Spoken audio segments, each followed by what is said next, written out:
Look, I live in Texas.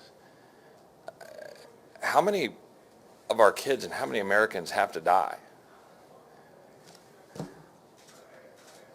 It's extraordinary. The CDC just put out a report that the 21 numbers are now 107,000, a 15% increase. We've got the DEA putting out warnings of mass deaths from fentanyl. China producing it, cartels running it up through our southern border. It takes 8 months for Mayorkas to respond to our request last August about how many terrorists are coming into our country, and then they finally say, well, there's 42 on the list.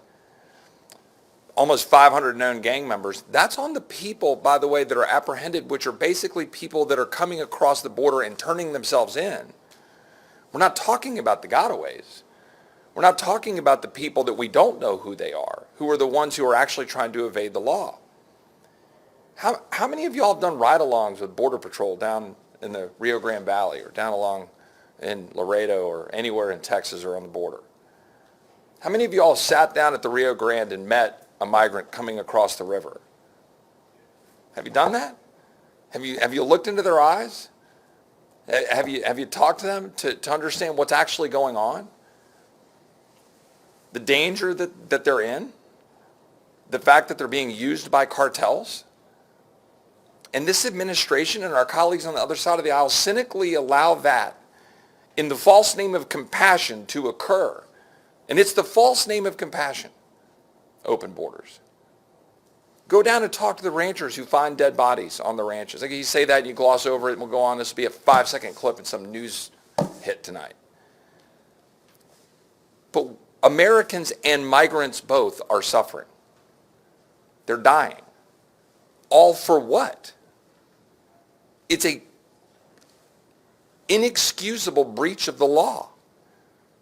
The law requires that the border be secured and that we have operational control.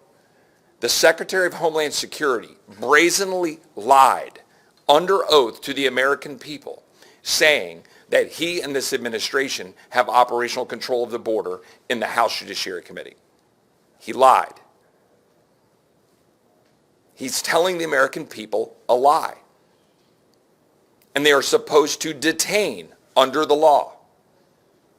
And he has no excuse for non-detention. And as a result of his actions and the president's actions, people are dying, including American citizens and migrants. We're here to stand up for the forgotten Americans right now who are taking it on the chin, and we're actually standing up for migrants who are being abused in the false name of compassion. We're not going to continue to stand by while this country is invaded. And that is what is occurring. Empowering cartels, harming Americans, and harming migrants because of this administration's purposeful actions. And we're not going to stand by and allow that to continue to happen.